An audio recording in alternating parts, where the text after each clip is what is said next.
Welcome to Becoming Church, the podcast where we discuss how the message and movement of Jesus is not just about becoming Christians, but about becoming the church. I'm your host, Kristen Mockler-Young, and my guest today is Lovelyn Palm.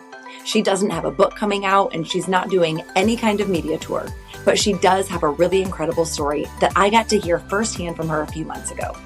Now, this is a story that she hasn't shared publicly before, but she agreed to share it with us on Becoming Church. And I know there's a reason for that. That reason being that one of you listening needs to hear it. So without any further ado, here's my conversation with my friend, Love. All right, Lovelyn, welcome to the podcast. How are you doing today? Good. I'm doing great. Thanks for having me. Awesome. So excited to have you. Now, it is summer. It is officially summer. What is summer like where you are in Indiana, Chicagoland area? Okay, so summer comes and I feel like we all wake up and remember like life is not terrible. I think winter is a really hard season for a lot of people here. And you start to think it's just you. But then the first warm day comes and you're like, I'm alive. I can do this. And I totally get it.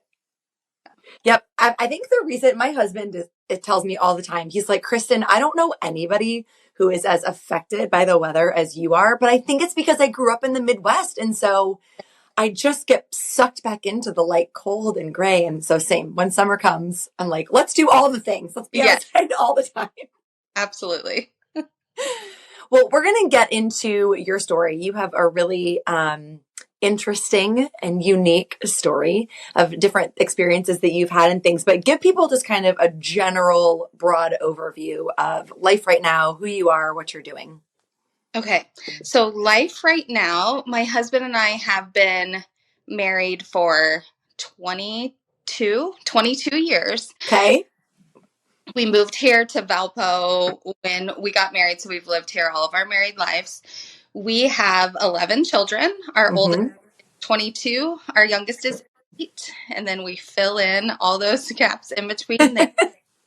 I run a nonprofit in Uganda is what I do with most of my time. And then I love doing content creation online, just sharing some of our story and about joyful motherhood and what God's done in my life and our travels and things like that. Yeah. Awesome. And we're going to get into all of those things. People probably stopped their car. They're like, did she just say she has 11 kids? Yes. We're going to get into it. And you guys are building a new house. Is that right? We are. We actually we're in the new house, but we're just finishing up a few things. So my is a builder. This is the house we've dreamed of since we first got married. We've been building houses and then living in them for a couple years, selling them our whole married life. And so this was the goal the whole time. So it's really a sweet place that God has brought us to actually be in now. Oh, that's so exciting. All right. So you and Matt, let's just get into your story. You were married so I guess that would have been 2002. Correct. And then you had 5 kids. Is that right? Kind of. We have or 4. I'm like, you start the story. Okay. So we had 4 little girls and 5 boys. Okay. Yeah. Okay. But we had 4 really young little girls. It was wonderful. I love baby stage. Me too.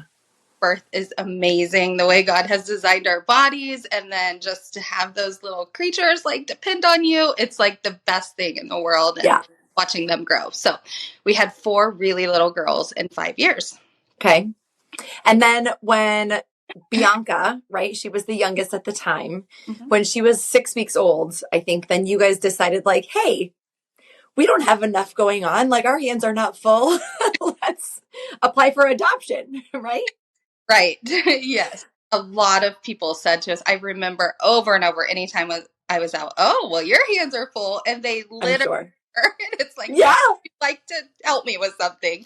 But honestly, I started saying, not as full as my heart. And it's it's true. It was so fun. But we did. Bianca was 6 weeks old. And Matt and I kind of looked at each other and were like, this is crazy. And if we were serious about that adoption thing that we talked about when we were dating, let's go, because we don't want to do this now and then have this huge gap and then another round of this little kid craziness. And so kind of like, are we in or not? And we were in. So we started our home study when Bianca was 6 weeks old. And so that really was the thinking, because I was like, what made y'all think that, like, okay, now's the time to do it? But it was something that you'd talked about before, right? It was something that you and Matt had considered. Is there adoption in your family history at all? There's not in mine. I was always open to it. I didn't really know anything about adoption, but I was open to it. And when I started dating Matt, it was something that we talked about pretty early on because it was important to him.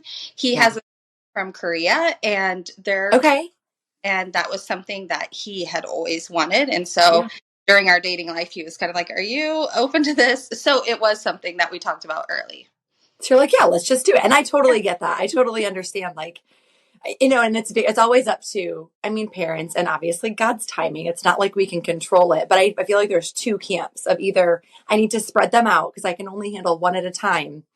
Or, and I was like you, I was like, and I only have two, but I was like, let's just do it like while we're in the baby phase. Let's be in the baby phase, you know?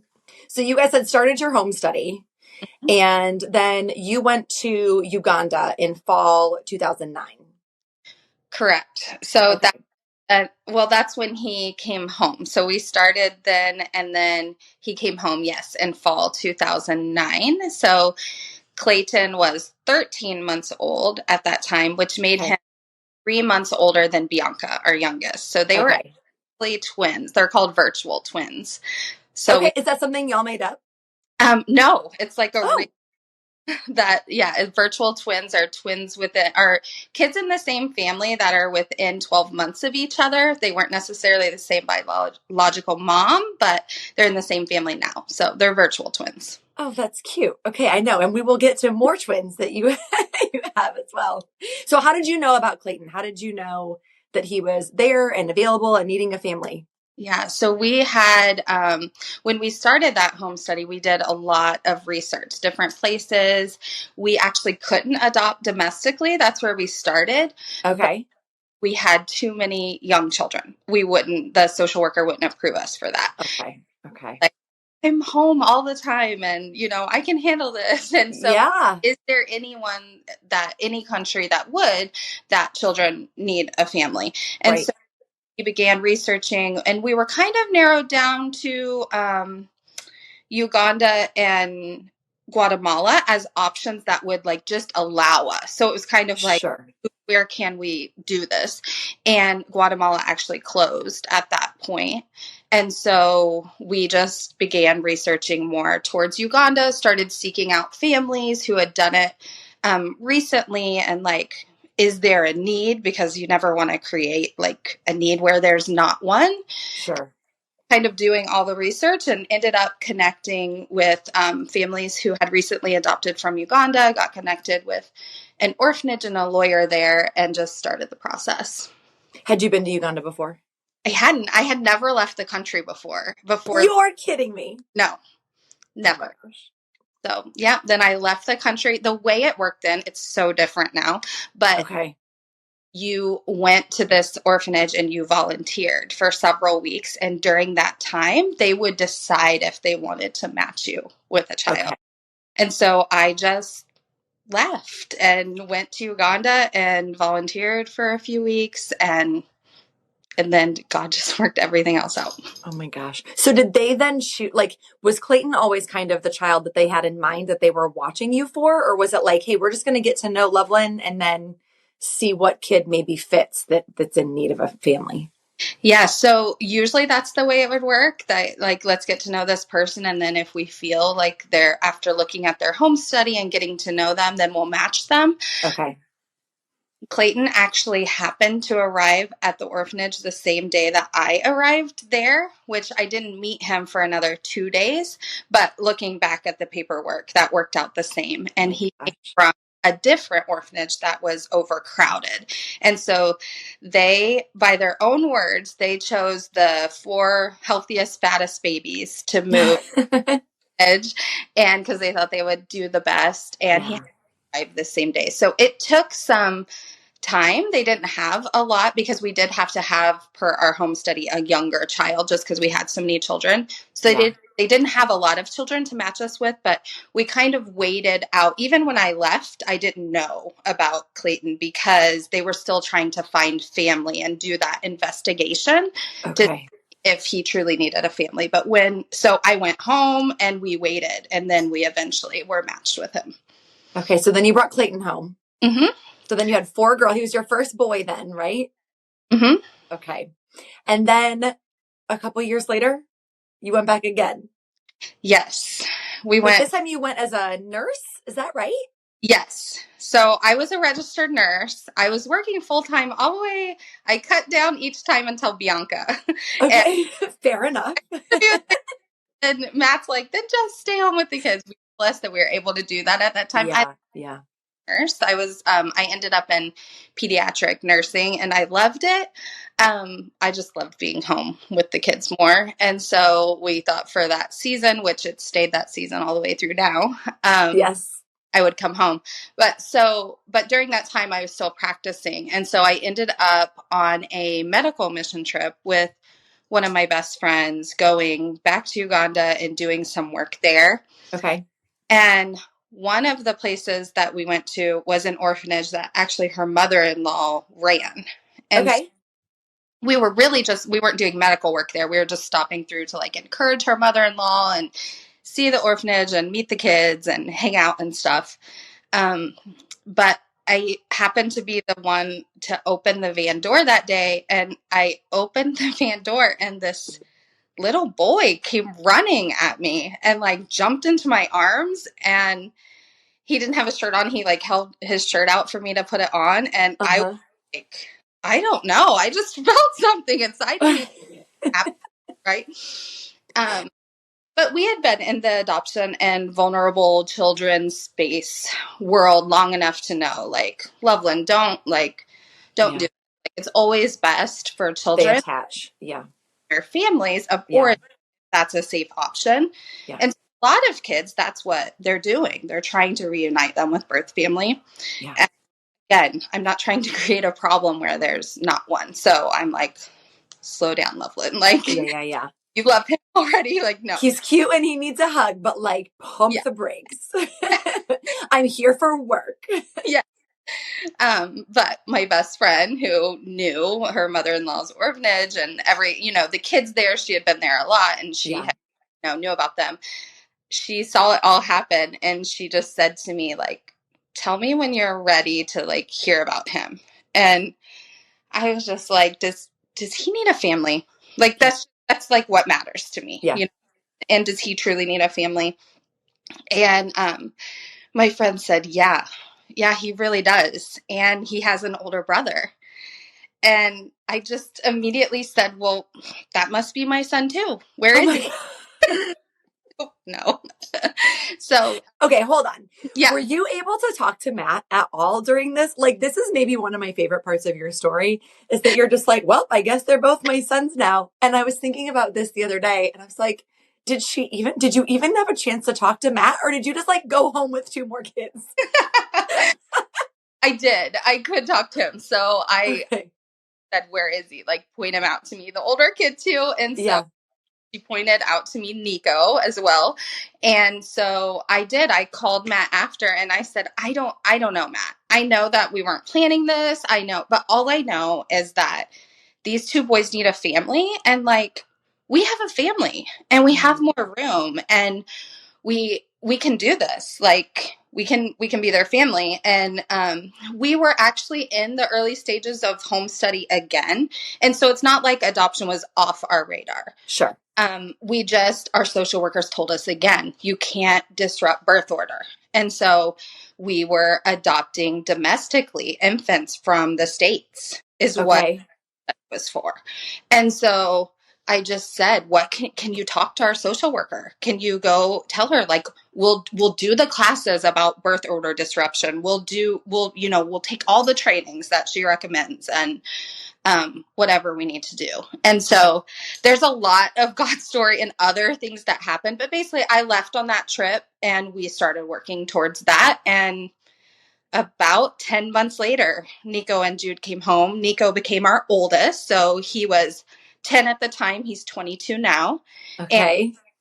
Jude became our second set of twins. So he was 5, and our third born girl, Ellie, was 5 at the time too. So they're 1 month apart. So they're virtual twins. Oh my gosh. And they're 17 now. So okay. Talk to me about a birth order, because I know there's a lot of people listening that maybe have a vague understanding of adoption or fostering, and we'll get into it a little bit more at the end of our conversation here. But what does birth order have to do with whether or not you're approved for a kid that needs a family? Yeah, so there are real concerns about disrupting birth order in that adoption is always trauma. So even if you have the most wonderful, like, easy adoption in the world, like, it's always traumatic. Huh. Child Okay. leaving their birth family is even if they're an infant, that's traumatic. Right. So it doesn't matter what age, it doesn't matter how easy your process was, like, it's trauma. And so then you add in anything else that's happened in that child's story that might be traumatic, that to lead them to that space. And just a lot of times they need a lot of extra care and a lot of just thought into how do we help them heal in the most healthy way. And so sometimes as older children and then coming in, sometimes there can be a power struggle. Sometimes it could just be like time and meal or things like that. So there are real concerns with it. And I would say, God is over all. So definitely just like pray about it. And because of our specific circumstances, we felt like we were comfortable moving forward. And eventually our social worker and agency felt like that was okay too. Okay. And so it's about the kids that you're bringing into your family, but then also the kids, I guess, that are already there. Like if the oldest child all of a sudden is not the oldest child, that could be a trauma for that child that's already in your family as well, I guess, looking at birth order. Right. Absolutely. Okay. Interesting. See, I love these conversations because talking to people about things that I think a lot of listeners, we think that we kind of know and understand, but it's so much more complex and nuanced than anybody could understand. So thank you. I'm already taking notes over your love. I'm like, these are things that are important to know. All right. So you brought home Nico and Jude. So now you have 7 kids. Correct. So what is it like, pausing right there? So now you've got essentially half biological kids and half adopted kids living in the States, correct? Yes. What was that experience like? I mean, already just being a very blended, different kind of family. Yeah. For us, it was really fun. It was so fun.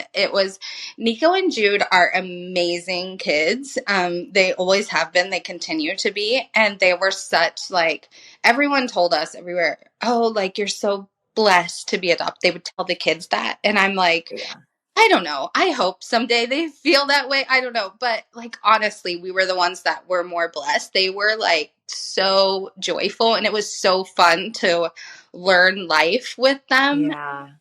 The family. And so it was a really neat experience. And I think embracing that as a family did help our bonding and help not have struggles with that birth order stuff. It was fun for Chloe was our oldest before. She's our oldest. It was fun for her to, like, teach her older brother about things and show him, how things worked and where they went to school and how to do life here and what our family was like. And so we really included everyone in that and made it like a team thing to become a family. And it was fun. Well, and that's going to strengthen bonding, not just with the kids that you brought over from Uganda, but like within your whole family as a unit, that trust and, like you said, sense of team. And we're doing this together. We're all one now. Because you mentioned, is there something in particular that, and maybe not, but like off the top of your head, you're like, hey, don't say this to kids that are adopted? Is there like a thing that people tend to say and you're like, oh, please stop saying this? Yes. So that is one of them. The one of you're so blessed. And I guess it's not the end of the world. I know all of these comments have come from, like, love and a good. Of course. But when you break it down a little more, it's like, it's not a blessing to be in a position where you needed a new family. Like, it's actually really hard and awful. Yeah. And so we have to be careful with what words we use. And so they're a bigger blessing to us than we are to them. And, the other one just off the top of my head that's really, really difficult is people are so curious about their stories, about why they needed adoption. And I'm so thankful that God gave me that on my heart early on to be so fiercely protective of that, because my kids don't owe that to anyone. And their curiosity is not more important than my kid's heart. And so as a reforming people pleaser, I found it really hard, but really important to say, oh, that's just not something we share. Or, and I had to come up and I had to practice. I would practice at home, like saying that back to someone, because it was so hard for me, but so important that my kids hear. And now they're able to do it because they still get asked. They get asked. I'm sure. And they have to say, oh, like it's not something that I share or want to talk about. And so it was good practice for them. And I'm so glad that they've learned that. Yeah. Well, and again, thank you, because I think, like you said, good intentions, right? People have the best of intentions. And sometimes when they don't know what to say, we just end up using the phrases or saying the things that we've heard other people say, not knowing that necessarily like it's not the best option. And so I think you just gave people, hey, find a different phrase. Like, I know that you hear this often or think that this sounds good, but here's how it could actually come across. And I wonder if there's just this, I don't know if stigma is the right word, but this idea of kids that are adopted of like, oh, well, we just get to have their lives on display because they're so lucky to be here. And now they're in this better place, when really you wouldn't ask other people like, hey, tell us about your traumatic history and past. You know what I'm saying? Exactly. Absolutely. Like, we wouldn't do that. They probably wouldn't ask you that. Nobody's ever asked me that or my daughters, Yes. And it shows this weird thing that I don't think people realize they have, but it's some kind of like ownership or tokenship or something of like, that's not okay to ask. When you really break it down, you wouldn't ask that of me or of you. And so please don't ask it of my kids just because they happen to be adopted. Right. Yeah. Let's remove them from whatever this category is and put them into all of humanity like everyone else. Right. Okay. And so, but that's not where you ended. So what happened after that? Nico and Jude came home that fall. We found out in like that early winter that we were pregnant. And then at 17 weeks along, we found out it was twins. Oh my gosh. Like biological, born at the same time twins. Yes. Yes, we did. So our family grew by 4 because Nico and Jude coming home and then the twins being born by 4 in about 10 months. Yeah, less than a year. So funny. All right, so then what happened? So now you're a family of 9, but that's still not where y'all stopped. No, it's not. So the twins were born. They're 11 now, but we were a family of 9 then. And honestly, I mean, really, this was about birth for me. So, I mean, we had more room. We didn't feel like, oh, we couldn't do this, but I had kind of a traumatic birth with the twins. It was my first one. And I was like, I want another child. We can handle another child and I want another birth. And so we talked about that and ended up like, I wanted a really natural birth at home and everything. And so we, ended up having Fiona. So Fiona was our number 10. And really, we really felt like that was it at that point. And we felt like we were a family of 12. We were a nice dozen. And that was it. And then got another. I mean, we've had a lot of prizes in life. One more. So. Okay. So then y'all were doing life. Living life. But you ended up going back to Uganda. Yes. Now, was this another medical trip that you went on? No. Okay. So we got fall, we were reached out to. Fiona was little, I think 6 months old, and we got a call about a baby girl. And now, in is this Uganda. because y'all were still trying to pursue more adoptions, or just because you'd already been kind of in the system and they knew you? I had already been in the system, but was another little girl, and this was like when we were pregnant with Fiona. Okay. And there was a little girl that had been on a waiting list for a long time, and she had a medical issue that I believe that was probably one of the reasons that was, keeping her on the waiting list. Sure. And I was advocating for her to find a family. And at some point, Matt and I were like, we could do it. Let's go get her. Yeah. And we're sick of this kind of thing.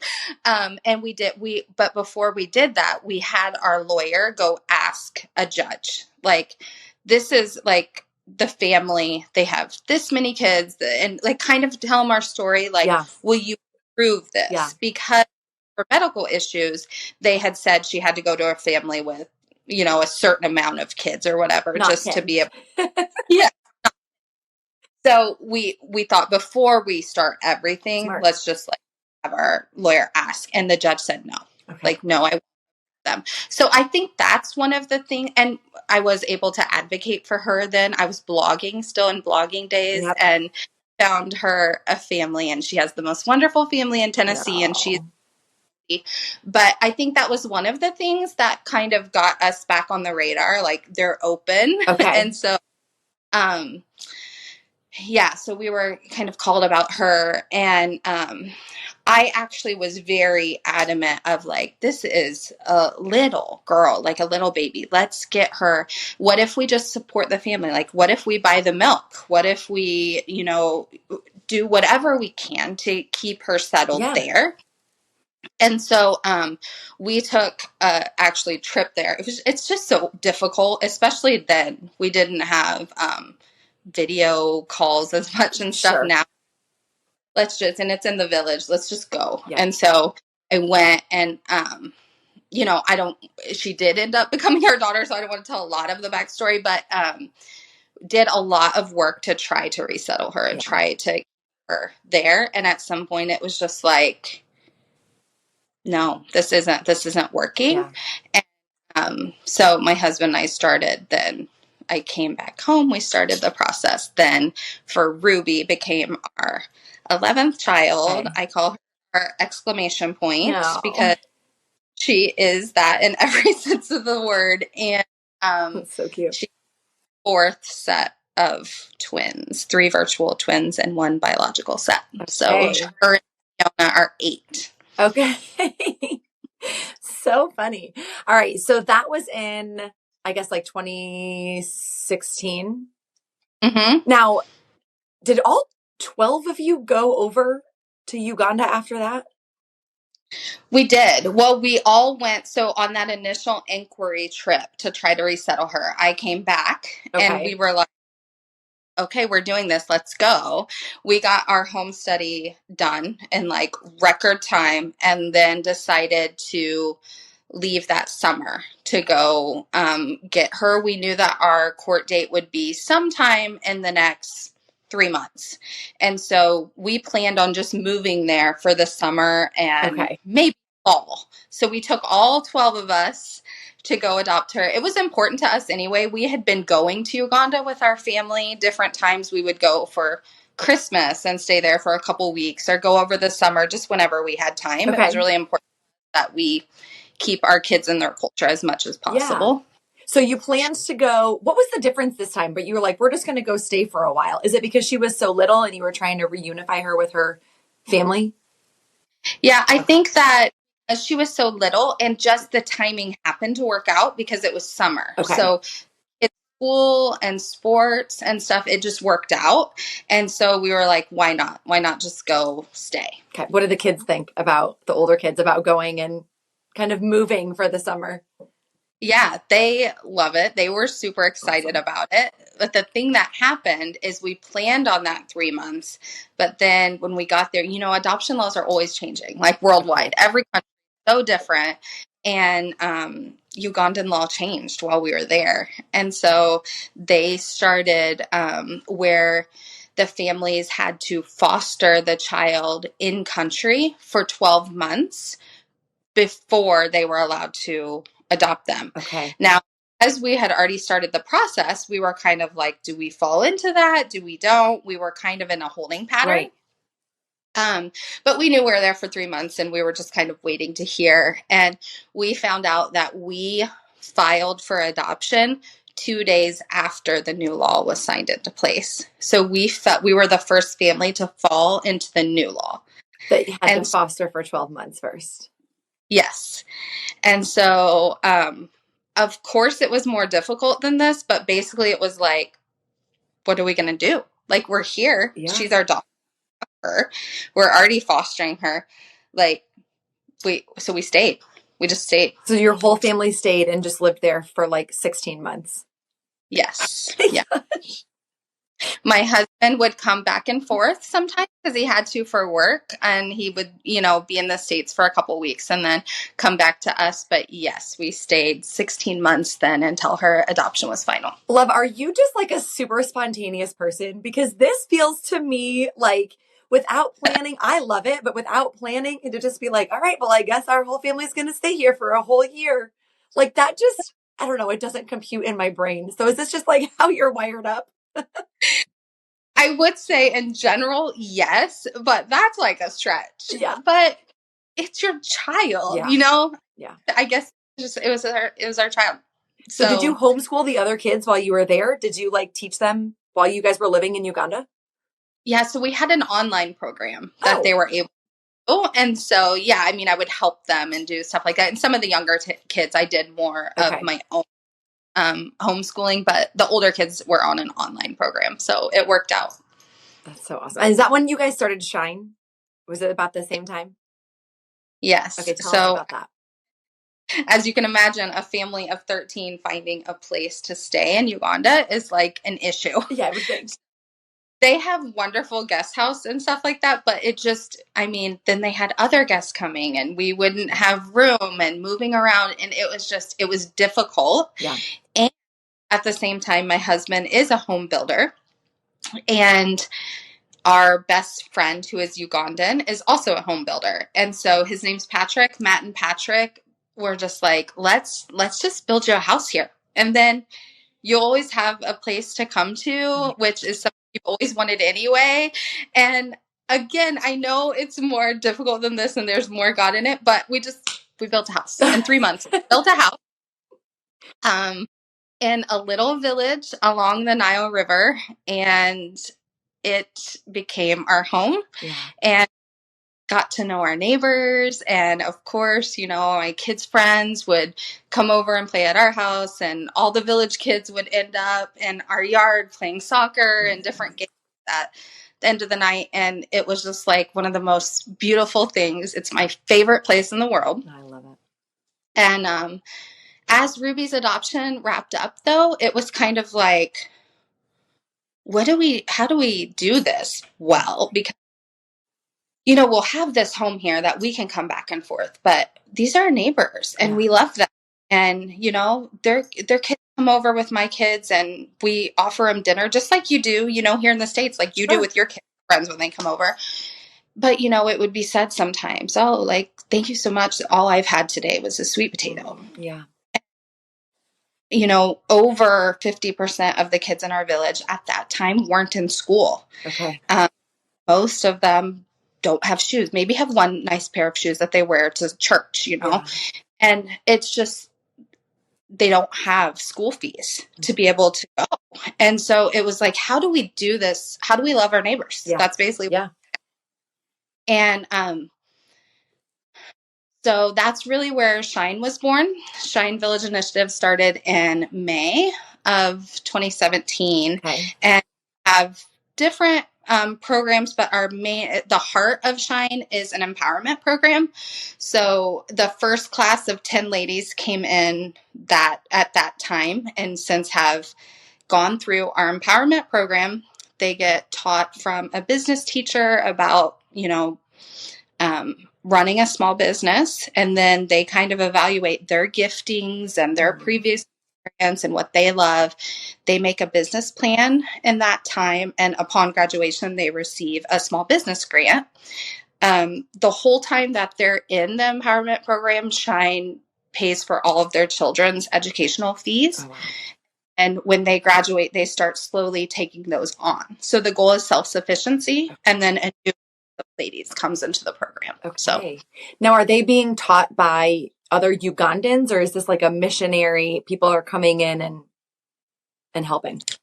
Yeah, no, we have a full-time, we have 20 full-time Ugandan staff members that run all of our programming. So really, I'm like visionary and fundraising now, but that's like it. They do everything else, and it's all Ugandans. That's so amazing, which is then again helping those people have work and finances and all of that too. Yep. That's beautiful. And we'll link if anybody is interested in learning more about Shine or contributing to financially help support it, we'll link it all up in the show notes below. I hope you're enjoying Love's fascinating story so far. Now, it's about to take a turn, so I wanted to drop in and let you know that while she doesn't go into specific details, if you're listening with kids around, you may want to pause or pop in some earbuds because this next part of her story is a little frightening. If it kicks up any past trauma or feelings within you, I've also linked up some resources in the show notes to help you on your journey of healing. Here's the rest of my conversation with Love. Okay, so you guys came back, you bring Ruby home. Mm-hmm. And then in January 2020, not knowing what was about to happen in March of 2020, y'all all went back again, right? So you all went back to Uganda again, just thinking you're going for a visit, I'm sure. Mm-hmm. And then the pandemic hit. So what happened? You were in Uganda when kind of the world shut down. Yes, we were. So we went in January of 2020, not knowing what was coming and thinking that we were going to stay for a few months. Again, we had that spring semester that our kids that are in high school sports where it's kind of more mandatory, they didn't have anything that spring. We felt like it was a good time to, again, go back. So we were kind of flexible on our time because we had that spring and really we had into the summer if we needed. And so, but then March 2020 happened and the pandemic hit and we decided, let's just see, like we're good here. You know, we have home and we were safe and let's just we felt really great there. We felt safe and cared for. And, so we stayed. And then the Ugandan government took a really strict, hard stance on like trying to not get the virus into the country, which essentially is a loving, wonderful thing. Sure. But it was all transportation. All transportation was shut down. So no, the airports were closed, but that also meant like all motorcycles, all matatus, like their van taxis, everything. Oh, wow. Like you not move. And even walking in groups, like eventually, like some people were getting like beaten by police if they were like moving around. And so for a country that most of its people are working for their daily bread and they don't have refrigeration and pantry and stuff like that, it was deadly. We had people dying of starvation. Not even because of the virus, but just because they couldn't get the food that they needed from a forced quarantine, basically. Yes, exactly. And so that was really difficult and became a time that Shine pivoted because we couldn't meet and we were like, but what can we do? Okay. What can we do? And so we worked with the governments and local authorities to be able to distribute food. And so we would raise money online to do food distributions and our staff would meet and pack the food. And then we would rent trucks and basically like drop bags of food in people's like front lawns, just all along the village. And so we did that with thousands of families. we became the village ambulance. So women especially would knock on our gate all hours of the night, and I would drive them in to give birth. Most of the women wanted me to stay then. So I got to see and assist with a lot of, not assist medically, but just help the ladies. Yeah. I mean, but I don't practice Uganda. Yeah. But to just, I was kind of like their doula. Yeah. Really. And so a lot of births and other medical situations that actually some pretty miraculous medical situations. So it was a really hard time, but really neat time for our family to walk in like, okay, but what can we do with God, like, to help? So it was neat. And did your kids get to be involved in this, like the food packing and all of that? Yes, for sure. They did. And I mean, from littlest all the way up, they did. They helped pack and organize and distribute, and it was wonderful. And our oldest two daughters, Chloe and Annika, have a lot of interest in midwifery and nursing. And so they would go with me sometimes to take these ladies, and it really, like, one time there was a baby that was supposedly hadn't made it in utero. And so the mom was in surgery, and all of a sudden the surgical doors opened up, and this ball of blankets was just like plopped into my daughter Annika's arms, and like, she's alive, take her to NICU.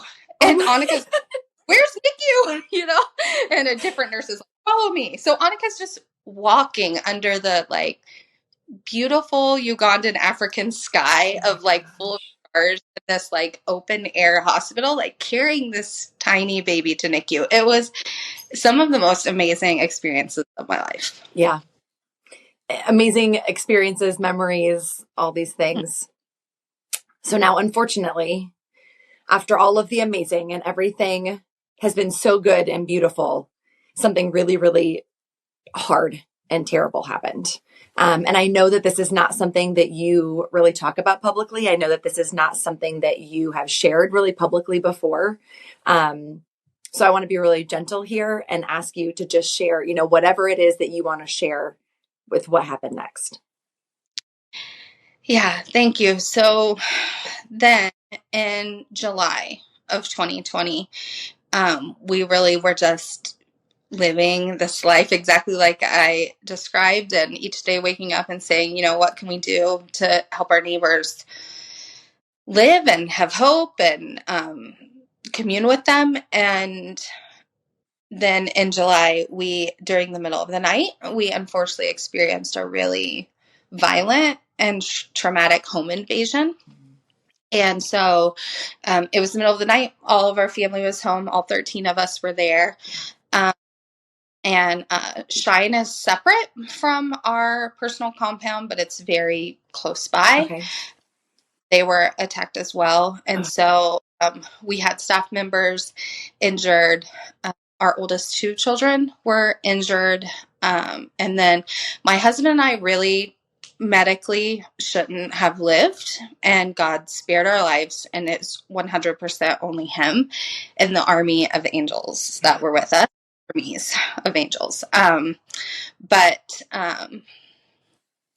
Yeah, so we went through that there. Yeah. So did it seem like something that was planned? The fact that it happened to your house and to Shine all at the same time? And yeah, and yes, it was very planned.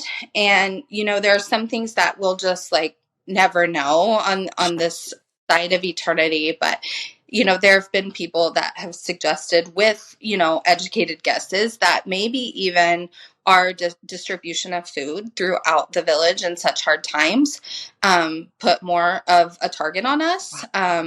We did go wider. And I know we're going to talk about like some things that God has done through this. That's one of the things I really struggled with God on that.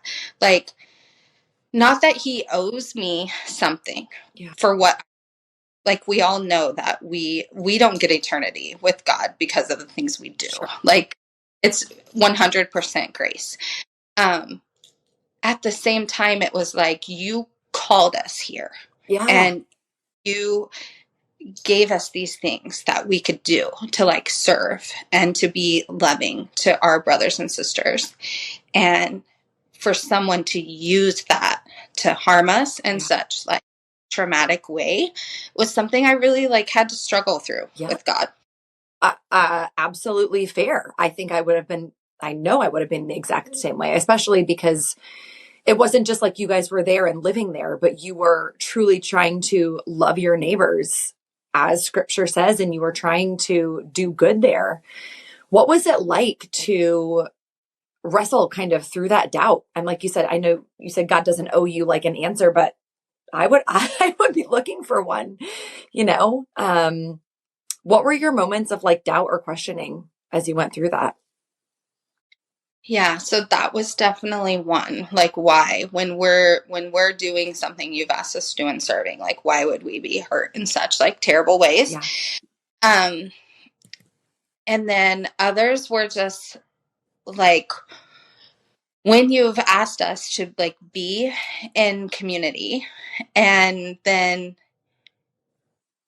you've possibly used people in that community to hurt us in such a bad, like it felt like such a violation of like the way God has wired my heart for hospitality, I think. Okay. It's like, so like I was always, I don't want our gates like shut and locked. They were shut and locked at night. Like we've had terrible things said about us too, about why maybe or how this happened, because we shared details. Our gates were shut and locked. We were secure.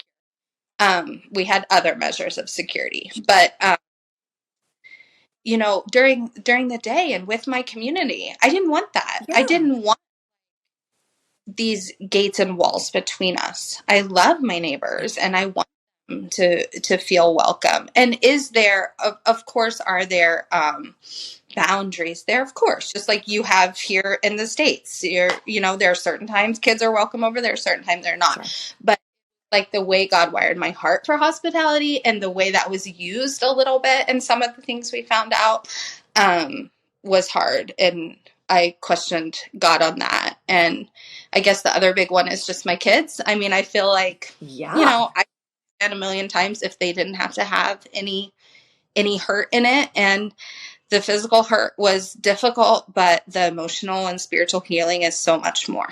Yeah. What has that, and I want you to definitely protect your kids' stories and all of your things. I know we talked earlier even about, people's curiosity is not more important than like protecting your kids' healing, but what has healing been like for your family since then? So at that time then, of course, first it was physical health was first and foremost. And so the missionary community was so beautiful with us at that time and just swooped up our kids. They all were at different trusted missionaries' houses being so wonderfully cared for. And so that was really beautiful to keep them physically safe as we were physically healing in the Ugandan hospital. So our two oldest kids and my husband and I were at the hospital for a while, and I've had a couple surgeries, and really towards the end, then I just needed more surgery that couldn't happen in Uganda and needed back to the States for that. So physical healing was long, especially for me. And there's still ways that my body doesn't work the same. And at this point, it's a reminder of how far God has brought me and the things has done, but that's even still a work in process. But the emotional and the spiritual healing, I remember sitting in the Ugandan hospital room, and Matt's hospital bed was across from me, and I was kind of in and out of consciousness. And at some point, he had told me that there was a missionary family that was living nearby, that their whole mission was to minister and encourage missionaries. So that's the only thing they were there for. Okay. And their ministry was beautiful, and I had seen the fruits of that even before. But then we became on the receiving end of it, and it really was. They worked hard to find us a place where we could go on. Basically, it was like a family trauma retreat where we would be cared for, and each one of us individual counseling and family counseling, and be able to process. And we knew, I mean, I knew from my time as a nurse and just studying from helping my children heal from trauma that the sooner and the healthier you can process the trauma, the better, the better the outcome. And so, but the thing was, I mean, it was tens of thousands of dollars for a family our size. Right. And to look at getting home to the States when the country was closed, right. We would have to embassy chartered flight for a family of 13. Because this is still like July 2020, right? Yeah. And then the thick of like the shutdown. Okay. Yeah. Exactly. Yeah. So the country was completely closed. Yeah.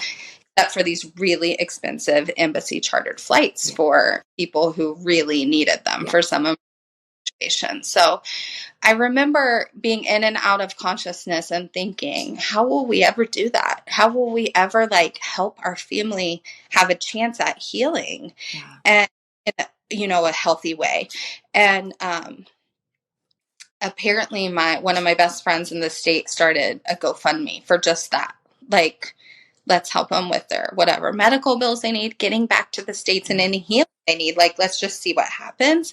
And I remember sitting across from Matt in the hospital room and sometimes coming back into consciousness, and he would be like, look at this, look, love. And seeing the money, I feel like, people just, they felt like it's something they could do tangibly, to us. And of course people were praying, but they didn't even know exactly where that was going to go. They just knew that it would help our family get to where we needed to be. And it did. We had to buy the chartered flights home.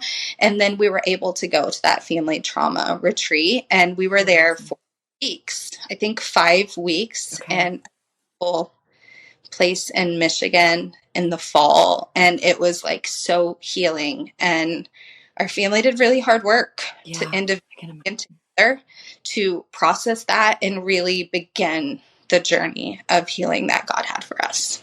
And I imagine, especially being that in your physical body, love, you have this reminder, right? This constant reminder of what happened, that you can't ever fully turn away and forget what happened. But yeah, the fact that you guys were able to heal together as a family, I think is such a gift. Because I can only anticipate that you guys will continue to work through and process this healing for the rest of your lives. And so that's another thing that you guys will be able to then all be able to walk through together, because no one truly will ever be able to understand what you went through except for your family, Right. Yeah, exactly. And yeah, it was a gift to do it together for sure, because that's it. It's just us, that's all who can fully understand that. Yeah. Well, you talk a lot about community and about how your community showed up for you. It's so funny is I don't even think I told you this when we were together a couple of months ago, but I remember hearing your story. I remember your GoFundMe when all of this happened, and we don't live in the same place. I'm in Charlotte, you're in the Midwest, I'm in the South.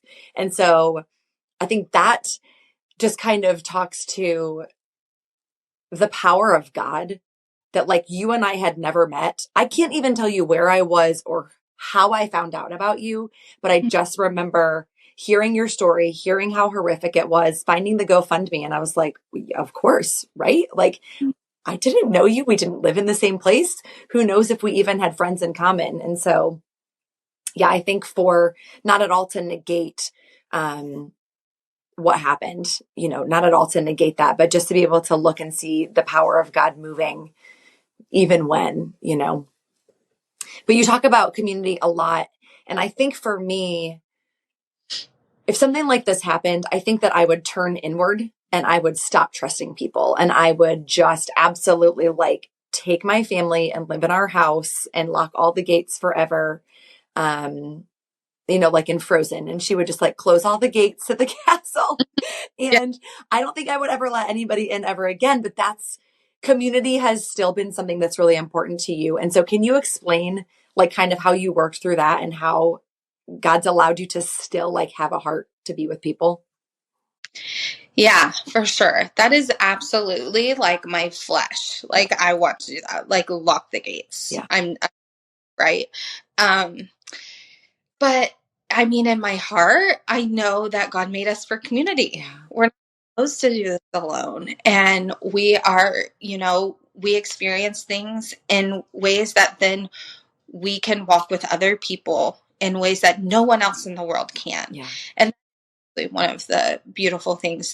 There's no one that experienced it exactly like my family, but there are really hard stories of families on mission that have experienced really traumatic, hard things. And was a gift to be able to connect with them early on. And there was a time that I thought, never, I will never. How can I go back there? How can I take my kids there?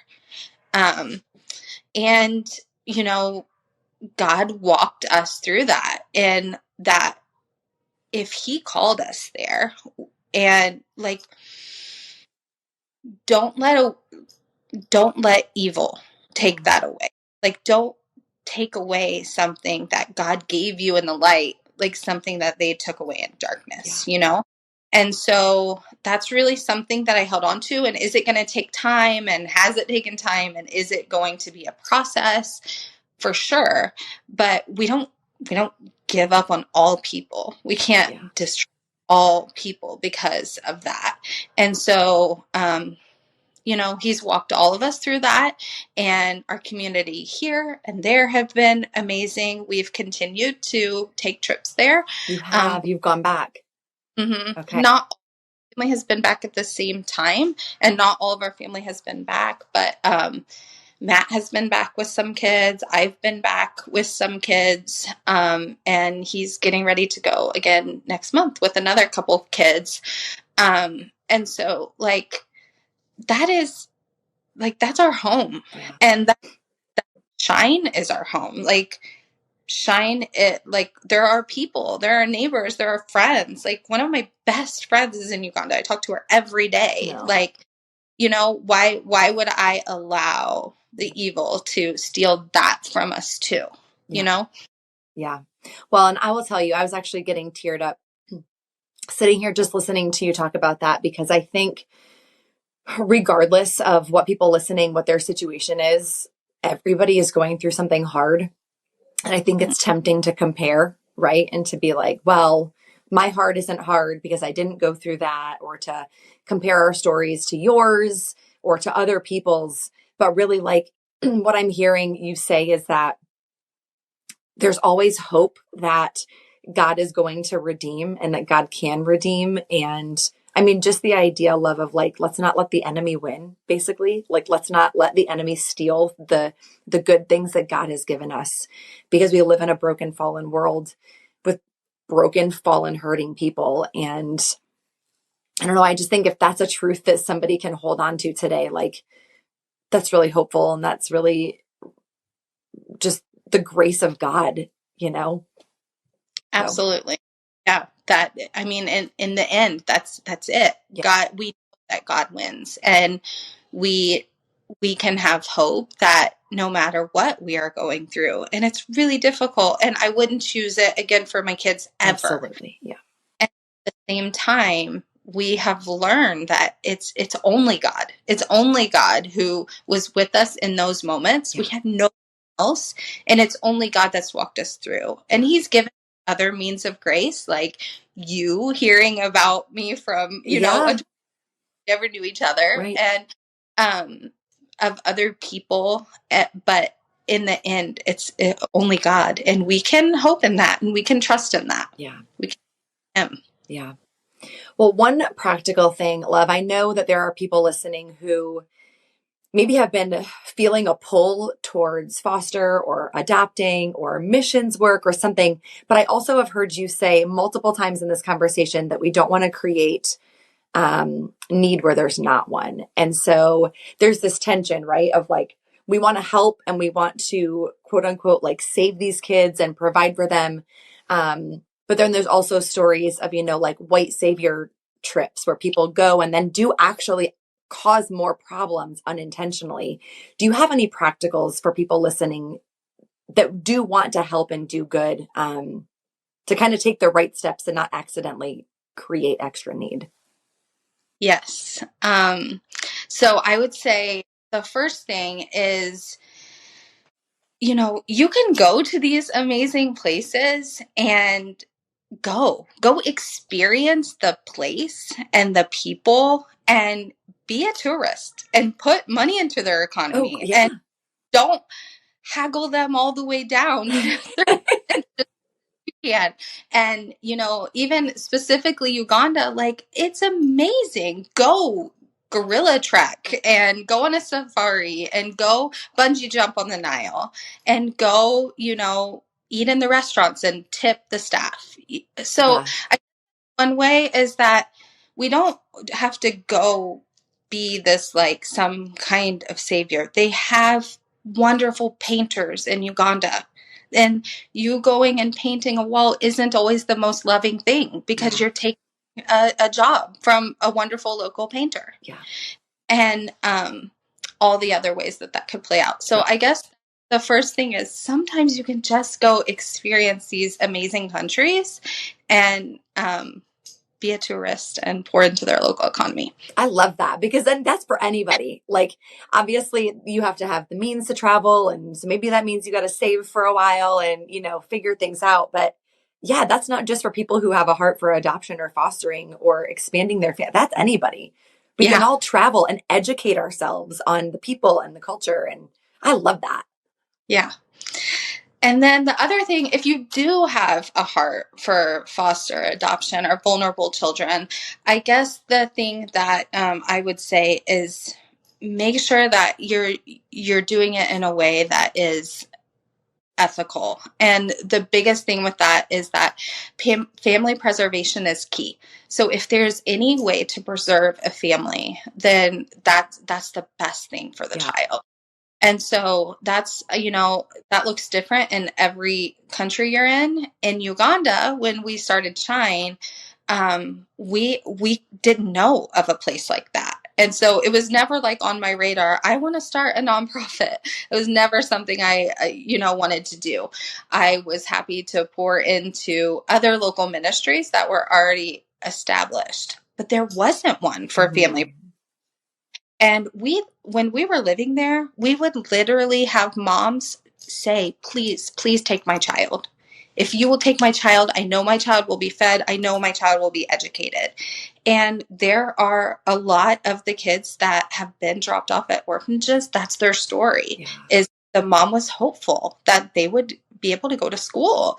Because, again, if we work backwards from that, that's because a lot of loving, well-meaning Christians in the Western world are funding orphanages. So they're sponsoring in orphanages. But what if we looked at the mom and said, what can we do to empower you?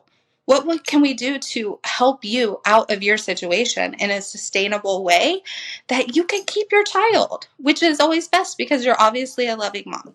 Yeah. And so that's really where Shine was born of, how can we help the mom become self-sufficient? Yeah. And that's our tagline is preserving families, preventing orphans, and proclaiming the gospel, because those are the things that we want to do.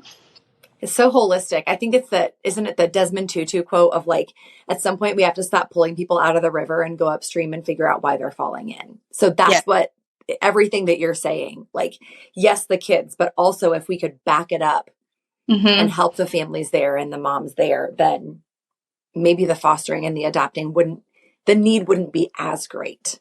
Right. That's really beautiful. Well, Love, the last question I want to ask you is I ask everybody this at the end of the podcast. And that's because the podcast is called Becoming Church. And because we know that the church is actually global and not just the one little building we go to on a Sunday morning, what can people listening do to become the church to people maybe all around the world? Yeah, I mean, we're the church, right? It's not about us, it's in us. And so who can you love? Love God and that's it. That's the whole gospel. And so what can you do to see people and love them? And that might be your neighbor, and it might be your kids' friends, and it might be a family in Uganda of a mom that, wants to set up a business so she can care for her. So ask God what you can do and just go out and love. I used to hate my name when I was a kid. Did you? Lovelyn, because you couldn't buy the personalized pencils. Now, but when we were kids, you couldn't do that. Right. The little the keychains and the little license plate. Yes. So I hated my name, and I've come to appreciate it so much, especially as it's mostly shortened to love, and that's everything it comes down to. Just go find someone to love. Yeah. Well, and I will just say, you live out your name so well. It's so perfect for you. And so I'm really glad. Thank you for being here. Thank you for sharing your story. I really appreciate it. Thank you for trusting us with all of this. Yeah. Thank you so much for having me. I appreciate you. That really is all it is to it. It's as easy as love. Start small and ask God who it is He wants you to love, and then trust Him when He shows you how to do it. Thanks for listening, friends, and keep becoming church to the people around you.